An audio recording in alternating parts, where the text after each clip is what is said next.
Welcome to The Story. In places like Portland's Old Town, the homeless crisis is on raw display every day.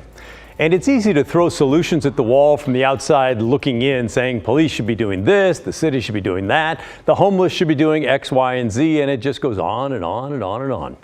But rarely do we get a look at those face-to-face interactions on the street between law enforcement and the homeless. Our Blair Best went for a ride-along to see what it's like through their eyes. 38, 31. 18, I'm okay. Got me. It's a response to the homeless crisis we don't often see. All right, take care of yourself, all right? All right, see you later. But it's all about demeanor. What's up, man? I go up, stick my hand out and be like, hey, what's up? I'm Matt. Sergeant Matt Jacobson leads the city's Central Precinct Neighborhood Response Team. They cover the 41 square miles seen in this map and respond to everything from community safety issues to working investigations. They're also the point of contact for one of Portland's most pressing issues. Homelessness. So we're the primary contact for our social service providers. Meaning when groups who work with the homeless need help, they often call him. He also responds to calls directly from residents and local business owners.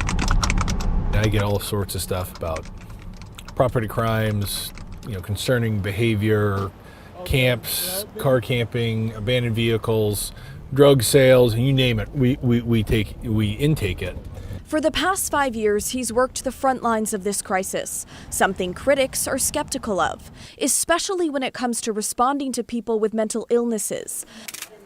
This controversy dates back to 2012, when the U.S. Department of Justice filed a lawsuit against the city of Portland, claiming the police bureau was using excessive force too often, especially with those who were mentally ill. We all agree that we can do better as a police bureau and as a community.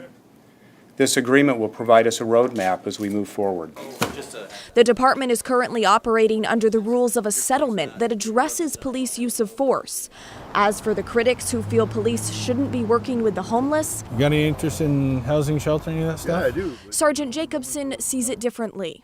We hear a lot about, hey, the police shouldn't engage in our homeless population because of mental health nexus or whatever it is. Yeah. And I think sometimes those are short-sighted. What we do is so relationship-based with our folks outside that we may be the only cops that they feel comfortable reporting something to. A daily focus for him is getting people off the streets, even if it doesn't always work. But there's a very good segment of the population that have no interest in going into emergency shelter. But the work by Sergeant Jacobson and his team has had some success. From April to June of this year, they've had 42 people agree to go into shelter. That's through focused work they were doing right here in Old Town. They estimate they place about 1 to 5 people in emergency shelter each week, and they know that's just a drop in the bucket. Now, many of these people are also dealing with another problem: substance use. We got a first-hand look at how that's handled by police, and sometimes it's not always a success story. Put your hands on my hood. Put your hands on my hood. Right now, it's not. Okay. I'm telling you. Put your hands on my hood. Put your hands behind your back. On 5th and Cooch, Sergeant Jacobson caught Asia smoking fentanyl. Why are you putting me in handcuffs? Huh? I get really bad anxiety. Hey, Asia, hold on. Look at me. Look at me right in the face. She was cited for 3 warrants and possession of a controlled substance. Being cited for possession is up to a $100 fine. The court date is the 27th of September at 8:50 in the morning at the Justice Center, room 4. Okay? Something about room 4, I don't know. I'm glad that I'm gonna be set free. It's not that bad of a person. She's 28 years old and has been living on the streets for 2 years. I wasn't expecting to get caught, but I'm fine now. I just wanna do better. I took a hit off of this one because I think it's fentanyl based off the taste. Down the street, we met Brian smoking fentanyl off a scrap of tinfoil. You just light it from the bottom. It's called freebasing. Mm-hmm. He shows us this self-portrait he just finished drawing. So yeah, it's me later in life being in a wheelchair because I don't ever get the help I need, and then never really getting help, so I'm stuck with a foil that has skateboard wheels because I'm dreaming about skateboarding instead of using drugs. Brian wasn't cited for drug possession because Sergeant Jacobson didn't have backup this time. For his own safety, he often only approaches people using drugs when there is available backup, which varies given the severe staffing shortage facing the department.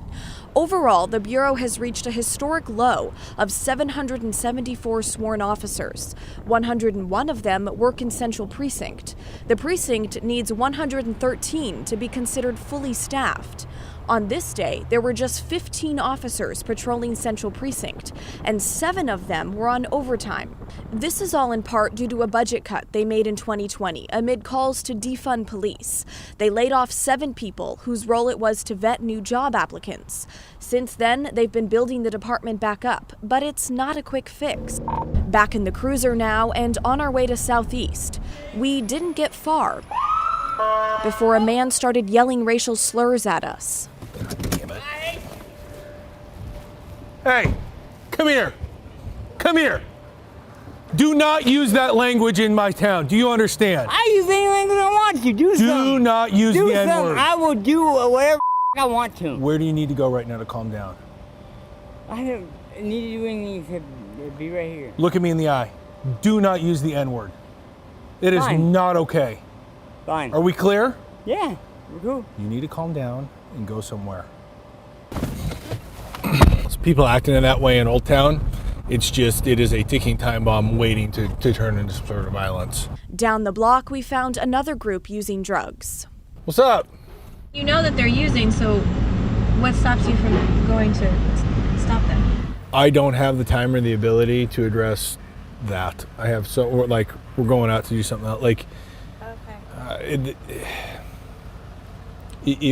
I couldn't make it 3 blocks without having to stop every block to address somebody using drugs on the sidewalk at this point. Sergeant Jacobson moves forward despite these challenges. It's 2 o'clock when we pull up to a homeless camp on Southeast Division and 4th. Put your hands in your head. This arm first.